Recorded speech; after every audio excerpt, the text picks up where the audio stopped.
일곱 대족 재앙. 재앙이라는 그 제목이 주어지게 되면서 말 그대로 어떠한 상태에 있는 그 상태가 죄악이다라는 말씀을 해두고 있는 거죠. 하나님께서 우리를 재앙을 주시기 위해서 존재하시는 하나님도 아니시고 또 재앙을 주기 위해서 말씀하시고 있는 하나님도 아니십니다. 어쨌든 그 하나님 우리를 구원해 주시기 위해서 말씀해 주시고 재앙을 받지 않게 해 주시기 위해서 이 재앙을 말씀해 주시고 있는 겁니다. 그럼에도 불구하고 이 말씀을 듣지 아니하게 되어진다면 그 하나님도 어찌하실 수가 없는 거예요. 하나님은 약속대로 일하시고 또 말씀하신 대로 하시는 그 하나님이시기 때문에 구약에서부터 예언한 그 모든 말씀들은 그대로 이루어질 수밖에 없는 거예요.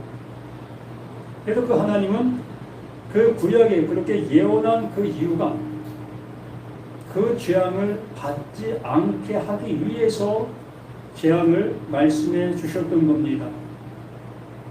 그러므로 이 시간 이 재앙의 이 말씀을 다시 한번 우리들에게 해 주시고 있는 것은 이러한 재앙의 상태가 나의 어떠한 모습 속에 나타나고 있는 그 모습이라면 어떻게 해야 되겠는가? 바로 회개가 이루어질 수 있는 우리가 되어야 하는 겁니다. 이 재앙을 받을 자가 바로 나였구나. 내가 바로 이 재앙을 받는 나 자신이었구나. 내가 이러한 모습이 되어지고 있다면, 이러한 상태로 가고 있다면 불을 보듯 뻔한 재앙을 받는 내가 되는 것이구나.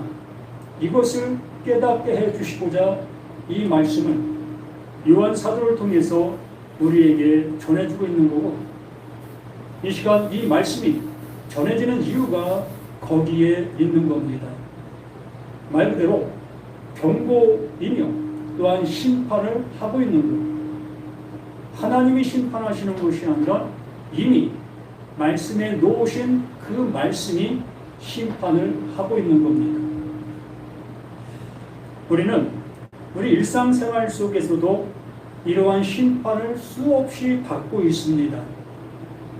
우리가 상급 학교를 갈 때마다 어떠한 기준이 정해져 있는 것을 보게 되어지지. 그래서 그 정해진 기준에 미치지를 못하게 되어지면 그 상급 학교를 시험해서 갈 수가 없는 겁니다. 그런 모습으로 이렇게 어떤 기준의 모습에 하나님께서는 되어지게 하시기 위해서 이 말씀을 해 주시는 거지. 결론적으로 말씀을 드리면 모두가 다 이 재앙을 받을 수밖에 없는 존재로 존재하고 있는 거예요. 어느 한 사람도 이 재앙을 넘어갈 수 있는 사람은 없습니다. 모두가 이 재앙을 받을 수밖에 없는 나라는 것을 100% 대개 모습으로 깨닫게 되어지는 자들에게 그 하나님께서는 그 재앙을 누구에게? 그 예수에게 넘기시는 거예요. 이 대속이라는 것은 바로 이러한 모습 속에서 행해지고 있는 그 일이 되는 겁니다. 이스라엘 백성들이 애굽에서 종살이하는 그 모습 속에서 이제 모세를 통해서 그들을 건져내시기 위한 일을 하시고 계셨지요. 그랬을 때에 첫 번째, 두 번째,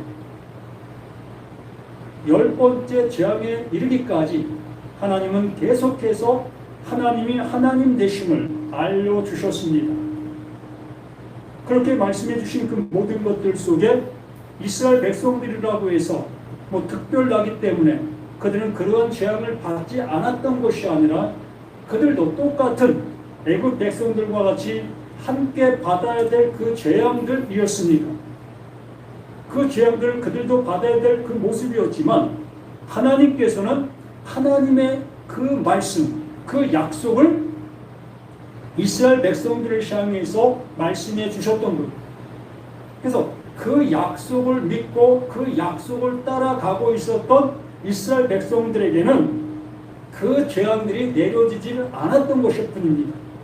이스라엘 백성들이 잘나서 하나님을 잘 믿어서 그러한 그 모습이 아니라 하나님께서 약속해 주신 그 약속을 따라가는 모습이 있었기 때문에 그 약속으로 인해서 그들이 그 재앙을 당하지 아니한 것뿐인 겁니다. 그것이 곧 이 요한계시록까지 똑같이 그 사상과 그 일례가 그대로 오고 있는 거예요. 우리들 자신들 또한 어느 누구 예외 없이 모두가 다 이 7대접의 재앙을 받을 수밖에 없는 우리 모두이라는 겁니다. 이 말씀을 한번 잘 읽어보시게 되어지면 야, 바로 내가 이러한 대접 재앙을 받을 나였구나. 내가 이러한 대접 재앙을 받을 수밖에 없는 나구나를 깨닫게 될 것이라는 겁니다. 그렇게 깨닫게 되어지는 그것이 곧 하나님께서 나에게 긍휼을 베푸시려고 이 말씀을 주신 그 말씀으로 듣게 되는 거예요. 그게 바로 죽은 자들에게만 들리는 그 아들의 그 음성이다라고 얘기를 하는 겁니다. 왜? 죽은 자, 그 죽은 자라는 것은 재앙을 입은 자라는 얘기입니다. 재앙을 받은 자. 그리고 내가 재앙을 받았다라고 여기니까 그 재앙을 하시는 그 음성이 들린다는 거예요. 바로 그 말씀을 이렇게 표현해 주고 있는 거예요. 그리고 이 말씀 우리가 듣게 되어졌을 때 이게 바로 나를 향해서 말씀해 주시고 있는 말씀이라는 것이 온전히 들려질 수 있어야 할 것이다 라는 얘기입니다. 16장 1절 말씀에서 또 내가 들으니 성전에서 큰 음성이 나서 7 천사에게 말하되 너희는 가서 하나님의 진노의 7대접을 땅에 쏟으라 하더라. 하나님의 말씀을 깨닫게 되어진 그 천사들, 하나님의 말씀을 맡은 그 존재들, 천사가 날개 달린 그러한 모습에 있는 그들을 얘기하는 것이 아니라고 말씀을 드렸습니다. 메신저, 하나님의 말씀을 알아들어 그 말씀을 전하고 있는 그 존재가 천사인 거예요. 우리 모두가 다 그 천사가 되어질 수 있는 겁니다. 그 말씀을 알아들어 그 말씀을 전하고 있는 우리 자신들이라면 우리 모두가 그 천사가 되는 거예요. 그래서 나도 알지 못하고 너도 알지 못하는 그러한 어떠한 그 존재의 모습을 얘기하는 것이 아니라 하나님은 하나님의 말씀을 전하게 하기 위해서 이러한 명사적인 말들을 사용하고 있는 것뿐인 거예요. 그러므로 이러한 말들을 우리 생각 속에 어떠한 그 사상의 모습으로 그것을 받아들이지 말고 하나님이 나를 향해서 구원해 주시기 위해서 하나님의 마음을 우리에게 전달해주고 있구나. 그 전달해주고 있는 그 사람이 그게 천사다라고 받아들이시는 것이 옳다라고 말합니다. 7 천사에게 말 7 천사라는 것은 7이라는 그 모습은 바로 하나님의 말씀을 온전히 깨닫게 되어진 그 존재를 얘기하는 거예요. 알아들은 존재를 얘기하는 겁니다. 하나님이 라고 말씀하셨을 때에 그 말씀을 아로 알아들은 그 사람이 바로 7이라는 그 천사, 하나의 어떤 명사적인 모습을 얘기를 하는 거예요. 7이라는 하나, 둘, 셋, 넷, 다섯, 여섯, 7 이러한 표현이 아니라 이 시대 속에서는 숫자 개념이 없었어요. 숫자 개념이 아니라 그 숫자를 음가의 모습으로 사용하고 있었던 거예요. 또 7 천사가 말하되 너희는 가서 하나님의 진노의 7대접을 땅에 쏟으라. 이 땅이라는 것 또한 우리가 밟고 다니는 이 흙, 이러한 땅을 얘기하는 것이 아니라 이 말씀을 들어야 될 그 모든 존재들을 향해서 땅이다라고 표현하는 거예요. 그러면 여기서 이 말씀을 받아야 될 자가 나라면 내가 이 말씀 안에 있는 땅이 되는 거예요. 우리 모두가 땅이 되는 겁니다. 씨를 어디에 뿌려요? 땅에다 뿌리죠. 그런 어떠한 그 편성의 모습을 알아듣기 쉽게 말씀해 주시고 있는 거예요. 그러나 알아듣기 쉽게 말씀해 주시고 있으나 그것이 비밀이다라고 얘기를 하는 거죠. 누구나 알아들을 수 있는 것이 아니라 알아들을 수 있는 자들만 듣게 하시고 있는 것이라는 거예요. 이 재앙의 말씀들이 알아듣게 되어지는 자들만 그 재앙의 그 말씀을 알아듣게 되어지니 그게 아들의 음성이다라고 얘기를 하는 거예요.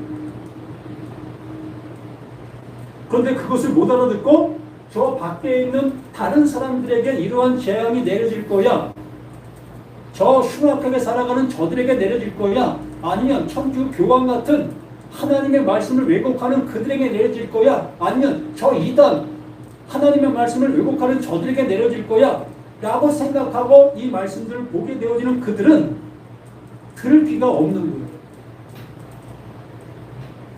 하나님의 말씀을 전혀 못 알아듣고 있다는 겁니다. 이 말씀은 지금 나에게 바로 내가 들어야 될 말씀이지 다른 어떤 누구에게 하시고 있는 말씀이 아닌 거 아니야. 모든 사람이 하고 있는 말씀이지요. 그러나 지금 나에게 이 말씀이 들리고 있기 때문에 나에게 하고 계시는 거예요. 그래서 일곱 대접을 그 진노의 일곱 대접을 땅에 쏟으라. 지금 나에게 쏟게 되는 거예요. 심판을 한다는 겁니다. 나를 심판하는 거예요. 잣대를 나에게 떡하니 갖다 대는 거예요. 기준을 나에게 갖다 들이대는 겁니다. 학교에서도 그런 일들이 있겠지요. 뭐 요즘에 교문에 누굽니까 교도 담당하시는 선생님이 떡하니 서 계시면 왠지 모르게 마음이 떨리지 않겠습니까? 내 옷매무새를 다시 한번 점검하게 되고 또 내 머리 형태를 다시 한번 점검하게 되고 이러한 모습이 왜 그렇겠습니까? 아, 전 선생님은 판결을 하는 사람이야. 진단을 하는 사람이야. 그렇기 때문에 저 선생님에게 내가 안 걸리기 위해서는 내가 지금 이 모든 것들을 갖추어야 돼. 이러한 모습의 자세로 그 선생님 앞을 지나가는 우리들의 모습이 아니었습니까? 그것과 마찬가지고 하나님께서 이 진노의 일곱 대접을 나에게 쏟게 되어졌을 때 그 쏟게 되어진 그 쏟음으로 내가 심판을 지금 받는 거예요. 그 심판이 쏟아져도 내가 해를 당하지 아니할 수 있는 나인가? 아니면 그게 쏟아지면 나는 그 쏟아짐에 그대로 그냥 해를 당할 수밖에 없는 나인가? 이걸 이 말씀을 통해서 나를 찾게 되는 겁니다. 첫째 천사가 가서 그 진노의 일곱 대, 이것도 완전한 하나님의 심판을 얘기하는 겁니다. 완전한 잣대를 얘기하는 거예요. 첫째 천사가 가서 그 대접을 땅에 쏟음에 나에게 쏟음에 짐승의 표를 받은 사람들과 그 우상에게 경배하는 자들에게 악하고 독한 종기가 나더라. 뭐가 되는 겁니까? 심판의 결과물이 드러난다는 겁니다. 심판의 진노의 일곱 대접을 나에게 쏟으니까 그 쏟은 결과가 나에게 뭐가 나는 겁니까? 여기에 말하는 악한 종기와 독한 종기가 나더라. 악하고 독한 종기가 나더라 라고 말하는 거예요. 자, 애국 백성들을 향해서 재앙을 내리게 되어졌을 때에 개구리 재앙을 내렸습니다. 개구리 재앙을 내렸더니 애국 가정들마다 그 개구리들이 침범을 해서 온 집안 가득하게 개구리들이 차고 넘쳤습니다. 이게 악한 독한 종기가 되는 거예요. 악하고 독한 종기의 형태가 나타나고 있는 거예요. 그런데 이스라엘 백성들에게는 그게 나타나고 있었습니까? 안 나타나고 있었던 거예요. 하나님의 심판을 애굽 백성들에게, 애굽 나라에게 똑같이 내렸는데도 불구하고 애국 백성들에게는 그 개구리가 뭐 식탁에도 침상에도 온 집안 가득하게 존재하는 그 모습이 되었을지요. 견딜 수가 없는 겁니다. 그런데 이스라엘 백성들에게는 전혀 그것이 있지는 않았어요. 왜 그렇겠습니까? 그 이유가 뭐죠? 이스라엘 백성들이 잘나서? 정말 그 하나님을 잘 믿고 잘 따라서? 아니에요. 그 당시에는 이스라엘 백성들도 애국 백성들과 똑같은 생활을 했어요. 똑같이 애국 왕을 섬겼고 말 그대로 우상을 섬기고 있었던 그들이었어요. 조금 더 틀림이 없는 그 상태적인 모습의 애국 백성이었습니다. 430년이라는 긴 세월을 그 식민지 속에서 그 나라 속에서 살아가게 되어졌을 때에 존재적인 모습이 어떻게 되겠습니까? 100% 애국 백성인 거예요. 조금도 이스라엘 백성의 모습으로 남아있는 것이 없는 겁니다. 그럼에도 불구하고 하나님께서 구별시키는 거예요. 하나님이 일하심이 어떠하다는 것, 하나님께서 구원해 주시려고 하는 그 구원이 어떠하다는 것을 알게 해 주시고 있는 그러한 모든 것인 거예요. 그리고 이스라엘 백성들에게는 하나님의 그 약속, 하나님의 말씀이 그들에게 함께하는 그 모습이 되어지니 모세가 말씀하신 그 말씀으로 인해서 그 모세와 함께 있는 그 백성들을 그 하나님이 지키시는 거예요. 이걸 얘기하는 거예요. 첫째 천사가 진노의 대접을 쏟음에 짐승의 표를 받은 사람들과 그 우상에게 경배하는 자들에게 모두가 다 짐승의 표를 받아 생활하고 있었던 겁니다. 너나 할 것 없이.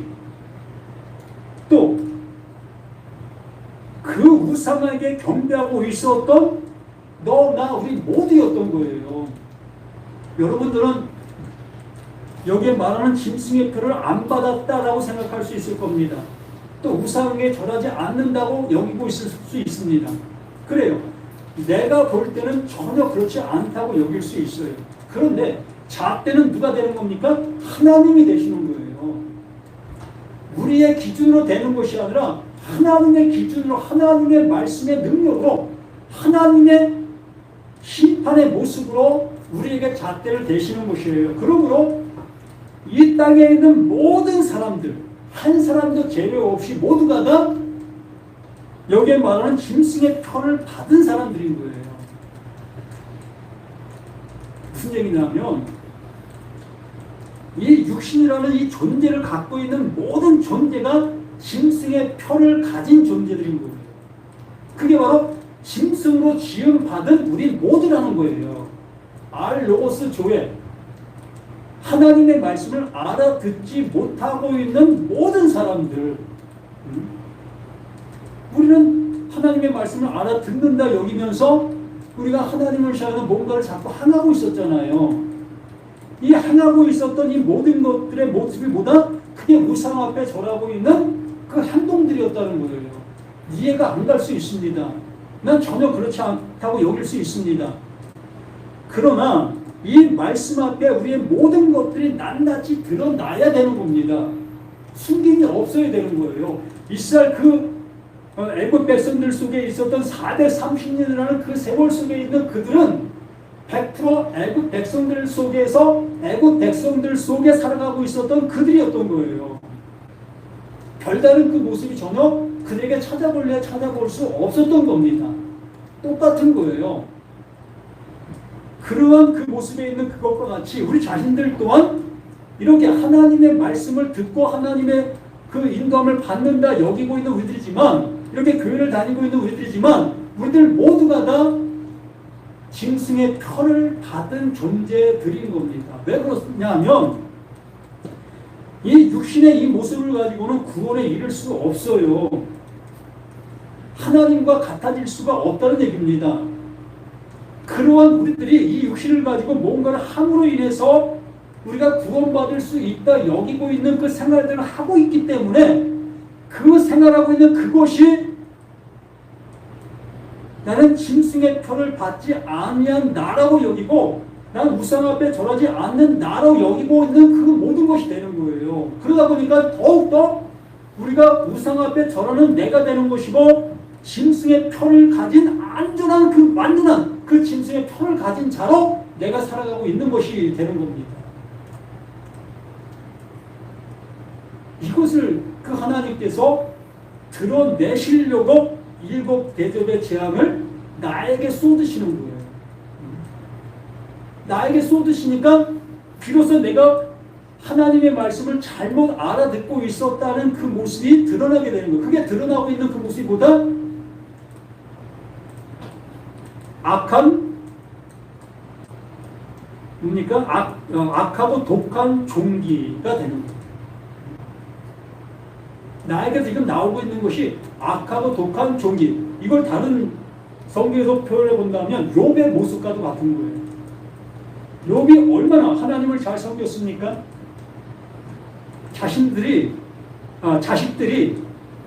자신도 알지 못하는 그 모습 속에 죄를 지었을까봐 그 자식들을 짓지도 않은 그 죄가 있을까봐 그들을 위해서도 짐승을 잡아 하나님 앞에 제사를 드렸던 욥이었어요. 그 하나님께서 뭐라고 얘기합니까? 땅에 살고 있는 족속들 중에 모든 사람들보다 의로운 존재 욥이라는 표현까지 해주셨어요. 그런데 그 욥이 마지막에 고백했던 것이 뭐라고 고백했습니까? 자신은 그 하나님을 전혀 모른다는 그 표현으로 고백하게 되었습니다.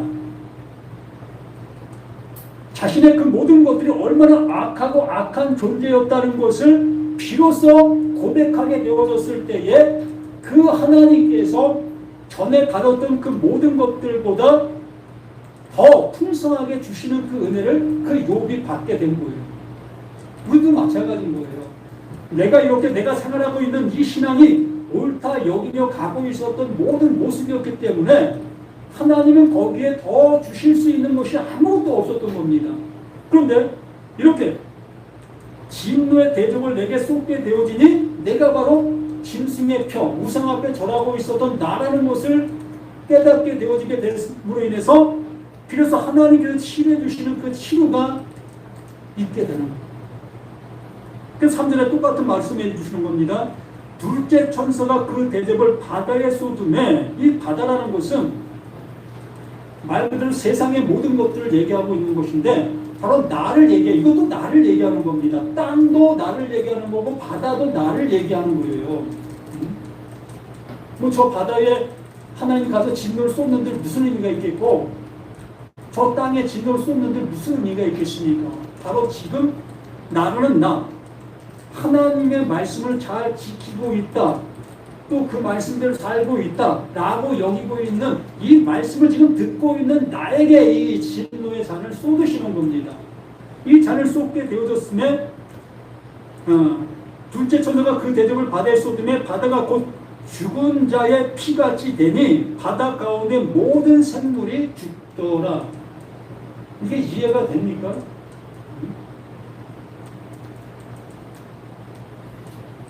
하나님의 진노가 저 서해 바다, 동해 바다, 황해 바다 거기에 쏟았습니다. 거기다 쏟으니까 그 바다 속에 있던 모든 생물들이 다 죽어버리는 거예요. 간혹 우리 어렸을 때에 이 둔봉이라는 곳이 있습니다. 이 웅덩이지요. 물을 이렇게 가두리로 해서 가둬놓은 그런 장소. 그러한 장소에다가 그냥 그 장소에 있는 고기들이 있어요. 그래서 그 고기들을 잡기 위해서 이 배터리 전기가 나올 수 있는 그 배터리를 가져가서 그 배터리를 연결해 가지고 있는 물에다가 담그게 되거든요. 그 물속에 있는 고기들이 다 기절해서 떠오르게 되어집니다. 그 떠오르는 것을 다 이렇게 건져냈던 그런 경험들이 있어요. 이러한 얘기를 하는 걸까요? 그런 얘기를 하는 게 아니잖아요. 바로 나는 나에게 이 진노의 피, 예수의 그 죽음의 피를 나에게 쏟는 거예요. 예수가 왜 죽었는지 아니? 너희들 그 예수가 왜 죽었는지 아니? 그걸 나에게 쏟는 거예요. 그걸 쏟게 되어졌을 때 비로소 내가 그걸 못 알아보게 되어지면 나는 그 예수의 죽음과 함께 죽는 멸망이 되는 거예요. 그런데 예수가 죽은 것이 왜 죽었는지를 깨닫게 되어지면 바로 그 하나님께서 그 예수를 어떻게 하시죠? 살리시잖아요. 부활시키잖아요. 죽은 자 가운데서 살리시잖아요. 그러므로 내가 그 예수가 죽은 이유를 알게 되어지게 되면 나 또한 그 십자가에 죽게 되어진 그 모습에서 그 하나님이 살려내시는 거예요. 이걸 우리에게 말씀해 주시려고 하는 거예요. 그럼 이 진노의 일곱 대접의 이러한 모든 것들은 재앙의 말씀이 아니라 우리를 향해서 복음의 말씀을 주는 거예요. 우리를 살려내시기 위해서 하나님의 열심이 가득하게 담겨있는 말씀들이 이 모든 말씀들이 되는 겁니다. 그래서 이 말씀이 나에게 어떻게 들리느냐에 따라서 이게 복음이 될 수 있고 저주가 될 수 있는 것이다 라고 말하는 거예요. 우리에게는 어떻게 들려야 되겠습니까? 생명으로 들려야지요. 생명으로 들리려면 내가 이 말씀으로 인해서 죽은 자인 것을 깨달아야 되는 겁니다. 그래야만 이 말씀이 나를 살리는 생명의 말이 되는 거예요. 처음에는 나를 죽이는 말로 다가와. 나를 죽이는 말로 다가오는 거예요. 죽이는 말로 다가와 내가 그 말씀으로 죽임을 당하게 되면 그 죽이는 말이 또다시 나를 살리는 말로 나를 살려내시는 거예요.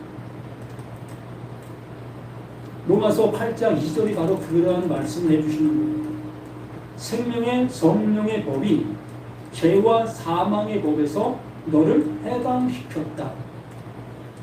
그 생명의 법, 그 예수는 원래부터 생명이에요. 원래부터 생명이신 그분이 나의 모습으로 오시게 되어지니 나의 모습과 함께 죽는 거예요. 죽임을 당하시는 거예요. 그 재앙을 받으시는 겁니다. 하나님이 쏟으시는 그 진노의 잔을 그 예수가 받으시는 거예요.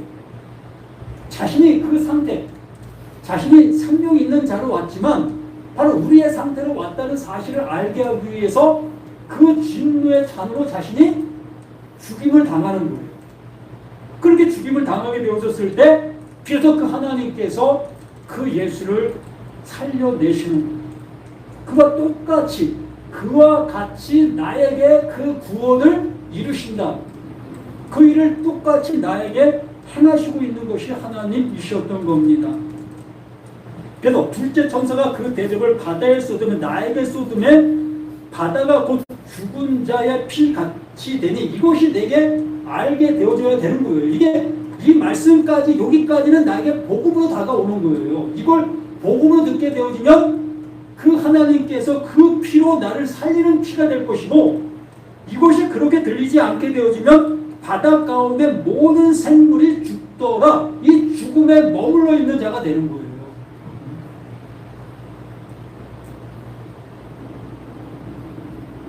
이게 로마서 2장의 로마서 8장 2절과 똑같은 말이거든요.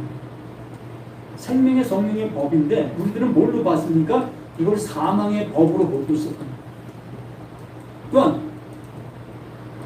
생명의 성령의 법이 죄와 사망의 법, 이 죄와 사망의 법을 우리는 생명의 법으로 알고 있었던 겁니다. 거꾸로 알고 있었던 겁니다.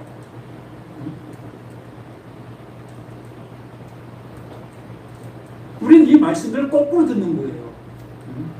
어떻게 듣습니까? 3절 말씀을 보면 둘째 천사가 그 대접을 바다에 쏟음에 바다가 곧 죽은 자의 피 같더라. 난 이 피를 안 받기를 바라, 이 재앙을 안 받기 바라는 모습으로 나가고 있었던 거예요.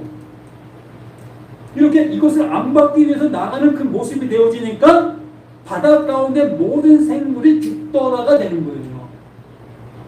그런데 죽은 자의 피 같이 되니가 바로 내가 이러한 상태가 되어지게 됐을 때에 바다 가운데 모든 생물들이 살더라 라고 그 하나님께서 우리를 살려내시는 것입니다. 우리 이렇게 이 은혜 속으로 가실 수 있는 우리가 됐으면 합니다. 말씀을 내 밖에 두고서 그 말씀을 섬기려고 하고 그 말씀을 적용하려고 하고 나는 이 말씀과 상관없어. 저 못된 저 밖에 있는 사람들에게 필요한 말씀들이지 나는 상관없어.